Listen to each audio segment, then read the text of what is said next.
Bom, gente, vamos começar a resolução das provas do Enem Digital e isso vai te ajudar se você for fazer o Enem Digital, mas também se você for fazer o Enem tradicional. Lembrem que o estilo da prova é o mesmo. Muita gente fica, pô, Michel, mas qual vai ser o mais fácil? É o Enem Digital? É o tradicional? Cara, cada um tem suas peculiaridades. Tem gente que está muito mais familiarizada com fazer uma prova no computador e sabe que passar as páginas não é uma coisa tão fácil. Já outros têm uma familiaridade imensa em fazer uma prova com papel. Então isso depende muito de cada pessoa. Lembrem que as condições, elas contam para o tipo de prova que você vai fazer. Outra coisa que é importante é, sempre vai ter a TRI, e essa TRI ela vai regular as questões de forma a que ninguém seja atrapalhado. Então não vamos pensar em dificuldade, vamos pensar em revisão, que é isso que eu quero fazer com você aqui. Então se você vai fazer Enem Digital, se você vai fazer o tradicional, essa resolução serve para você. Vamos ver essa primeira questão? Claro, hoje é um ótimo dia para você aprender química. Bora!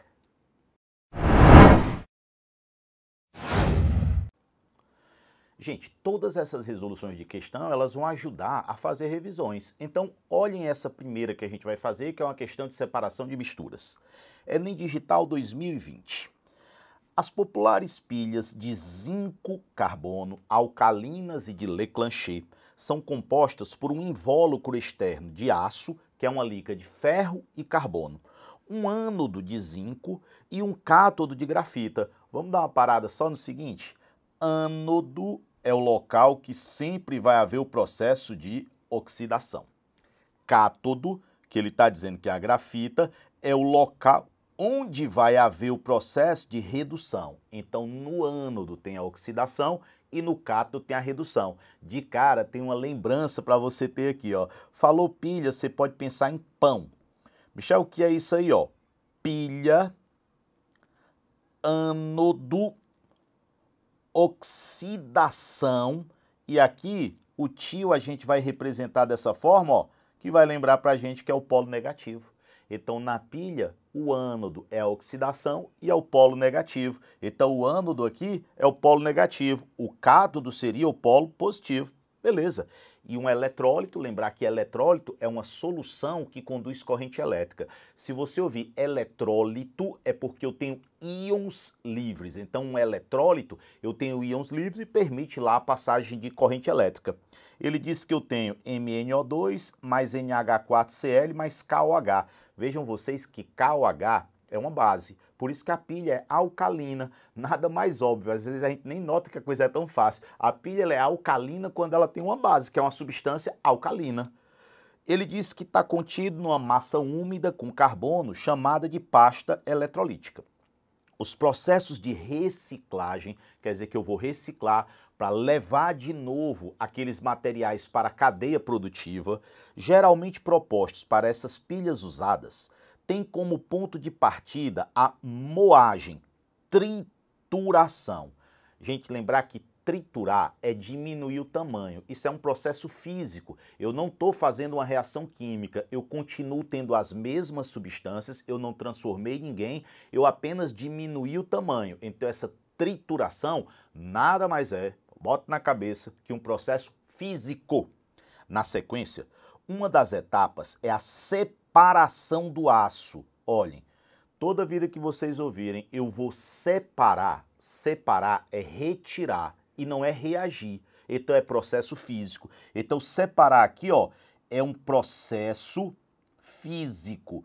Todo o processo de separação de mistura que a gente vê, decantação, destilação, sifonação, levigação, são todos processos físicos. Então separou é só, tirou um de cima do outro. Então isso é um processo físico. Ele diz que uma das etapas é a separação do aço que estava presente no invólucro externo dos demais componentes. Então ele quer tirar o aço do resto. Gente, o aço é uma liga metálica, a distância é a liga metálica mais usada pelo homem. Nós hoje, na sociedade que a gente construiu, nós somos dependentes do aço. A gente usa aço para as mais diversas coisas, ó, fazer carro, fazer trem, fazer ônibus, construção civil. Quando a gente pensa no concreto armado, o que é o concreto? O concreto é uma mistura basicamente de areia, cimento e brita. pedra. Se for concreto armado, além de eu ter areia, cimento, brita, que é pedra, eu vou ter aço, eu vou ter ferro, que vai dar aquela armação. A gente vai ver aqueles esqueletos cinza que constituem os prédios. Então toda construção necessita de ferro. E o ferro é o metal mais usado pelo homem justamente na forma de aço. É um metal barato, é um metal super resistente. O problema do ferro é que ele corrói com facilidade. Então, muitas vezes a gente tem que estudar métodos de proteção de corrosão para proteger o nosso ferro. Vocês sabem que quando eu tenho um fenômeno chamado chuva ácida, um dos problemas da chuva ácida é justamente a corrosão de estruturas metálicas, como o ferro. Bom, mas vamos voltar. Então, ó, presente no invólucro externo dos demais componentes. Que processo aplicado à pilha moída permite essa separação? A pilha está lá moída, triturada, transformada em pedaços pequenos. E eu vou aplicar um processo para tirar o ferro. Bora ver? Letra A, catação manual. Gente, se eu transformei em pó, eu não consigo mais catar. Para que eu consiga catar, eu tenho que ter um tamanho razoável, tá? A gente conhece como exemplos de catação, catar feijão, catar piolho. É um exemplo de catação porque você está tirando um sólido de outro, né? O piolho da cabeça. Então é uma catação. Você tem a catação de latinhas, que serve na reciclagem do alumínio. Então catar, literalmente, é você inserir sua mão e pegar. Quando está em pó, não tem mais como catar. Então a catação aqui, ó, já não rola. Ação de um eletroímã. Ação de um ímã.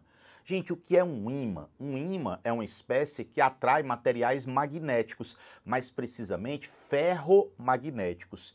E os metais que são fortemente atraídos pelo ímã, não é levemente desviado, é fortemente atraídos, são ferro, cobalto e níquel. É bom lembrar sempre do ferro. Então o ferro, que é o principal constituinte do aço, ele é fortemente atraído pelo ímã. Então na hora que eu chegar com o ímã, toda a parte de aço que estava ali naquele pó vai ser atraído pelo ímã e eu vou conseguir separar. Então isso aqui, ó, muito tranquilo. Lembrem que são espécies ferromagnéticas. Para isso eu preciso ter elétron desemparelhado e eu preciso ter átomos que estão em paralelo e que esses elétrons desemparelhados vão se somar, os spins vão se somar para que seja fortemente atraído pelo ímã. Não precisa se preocupar muito com isso. Basta lembrar que para ser fortemente atraído, eu sou ferromagnético. 3 metais, ferro, cobalto e níquel. Aqueles que são levemente desviados são os paramagnéticos. Paramagnético é que tem pelo menos um elétron desemparelhado. E aqueles que praticamente não sofrem nada são os diamagnéticos. Dia, tu lembra? Di, 2. Todos os elétrons estão emparelhados. Então, se você olhar aquele elemento, todos os elétrons estiverem emparelhados, é diamagnético, praticamente passa reto. Se você perceber que tem pelo menos um desemparelhado, é paramagnético, vai ser desviado no campo magnético. E se esse desvio for muito intenso, não só por causa de elétrons desemparelhados, mas também pela posição dos átomos, aí eu sou ferromagnético, que são 3, né? Ferro, cobalto e níquel. Ó, primeira parte aí tranquila, já fizemos uma revisão bacana, já marcamos o item, mas tem coisa pra gente ver. Letra C, calcinação em um forno. Gente, calcinação, hoje, de maneira geral, é a decomposição de uma substância em um processo fortemente endotérmico, um processo que absorve muita energia. Um exemplo clássico de calcinação é vocês pegarem o carbonato de cálcio, o CaCO3, o calcário, você aquece, tá, num forno em torno de 900 graus, aqui eu vou ter um forte aquecimento e eu obtenho cal, CaO. Além de cal, eu obtenho o CO2. Então isso aqui é a calcinação, decomposição por aquecimento. Lembrando que isso é um processo químico. No processo da questão, é um processo físico, era só separar o ferro, só separar o aço. Não tinha nada a ver com reagir, né? Então calcinar é reação, então tá fora. Gente, fracionamento por densidade. Fracionar, se vocês viram esse nome, vamos fracionar uma mistura, vamos separar, vamos pegar frações, por exemplo, destilação fracionada. Eu vou separar usando a destilação, eu vou separar aquelas partes. Então, fração é uma parte. Agora, quando ele diz fracionamento por densidade, significa dizer que você vai usar a diferença de densidade. Para que eu possa fazer isso, eu teria que ter um conhecimento prévio da densidade das substâncias, que ele não citou aqui. Se ele tivesse citado que eu tenho metais de densidade diferentes, eu poderia colocar, por exemplo, água e separar esses metais, mas nada foi citado nesse sentido, então nada me faz pensar em fracionamento, em separação por densidade. Tá fora. E por último, letra E, dissolução do eletrólito em água. Primeiro, o eletrólito é só uma parte. Lembre que tem zinco, tem grafite, tem aço e tem o eletrólito. Se eu tirar só o eletrólito, eu não vou estar separando o aço. O aço ainda vai continuar misturado com as outras espécies. Então não faz sentido pensar que ao adicionar água eu consigo separar o aço. Ao adicionar água eu posso até dissolver algumas substâncias, mas o aço que está ali vai continuar misturado com outras, como é o caso do grafite, como é o caso do zinco, entre outras substâncias que não são solúveis em água. Então, questão boa. Para a gente ver como em toda questão, às vezes ela pode ser fácil, mas sempre vai ter muito material bom de revisão para a gente.